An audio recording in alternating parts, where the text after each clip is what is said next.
నమస్తే ఫ్రెండ్స్, ఈరోజు మనం మాట్లాడే వీడియోలో ఒక మాట.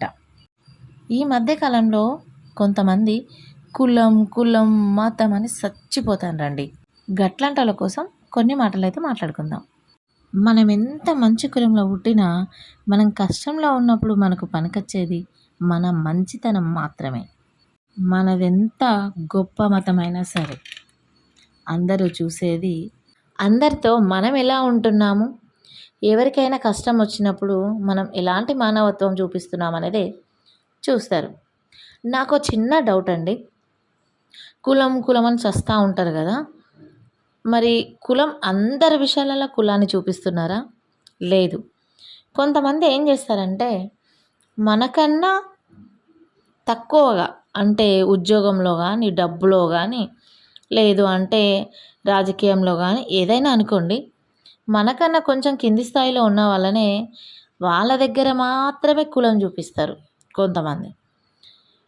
కొంతమంది ఆ పై అధికారి వాళ్ళు వాళ్ళకన్నా తక్కువ ఉన్న ఎలాంటి కులమైన పై అధికారి కానీ, డబ్బు ఎక్కువ ఉన్న వాళ్ళు కానీ, హోదా ఎక్కువ ఉన్న వాళ్ళు కానీ ఏదైనా అయి ఉండండి, వాళ్ళకన్నా పై స్థాయిలో ఉన్న వాళ్ళని మాత్రం గౌరవిస్తూ వాళ్ళకు అతిథి మర్యాదలు ఒక్కటి కాదు, రెండు కాదు, ఇంకా పదింతలు ఎక్కువనే చేస్తారు.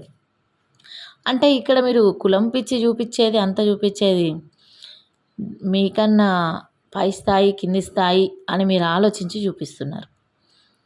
పై స్థాయి అయినా కింది స్థాయి అయినా ఏదైనా, ఏ కులమైనా ఏ మతమైనా అందరం అమ్మ కడుపులో నుంచే పుడతాం. ఎవరు వచ్చినా సరే అదే భూమి లోపలికే పోవాల్సింది. అంతేగాని కులం ఎక్కువ ఉన్నాడో మతం ఎక్కువ ఉన్నాడైతే వాడిని డైరెక్ట్గా స్వర్గంలోకి అయితే పంపించలేము కదా. వీళ్ళు పెద్ద కులం వాళ్ళు, లేదా ఆస్తిపరులోళ్ళు, లేదా రాజకీయాల్లో పెద్ద స్థాయిలో ఉన్నోళ్ళు అని తీసుకొచ్చి నడింట్లో అయితే ఉంచరు కదా. చనిపోయిన వాళ్ళు ఎంత పెద్ద కులమైనా సరే, ఎంత సంపాదించినా సరే, కంపు వాసన రాగానే చుట్టూ ఉన్న వాళ్ళు ముక్కు మూయక మానరు. ఎక్కువసేపు అయ్యేవరకు అయినోళ్ళు వచ్చినా రాకపోయినా తీసుకెళ్ళండి అని చెప్పక మానరు.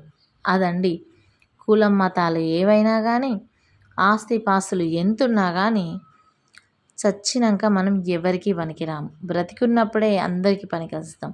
ఆ బ్రతికున్నన్ని రోజులు ఈ కులాలు మతాలు ఆస్తులు అంతస్తులు, ఉన్నోడు లేనోడు, రాజకీయం ఇలా కొట్టుకొని సావకుండా బతికున్న 4 రోజులు అందరితో కలిసిమెలిసి ఉంటే కనీసం చచ్చినాక అందరితో మంచిగా ఉన్నారు అని అనిపించుకుంటారు.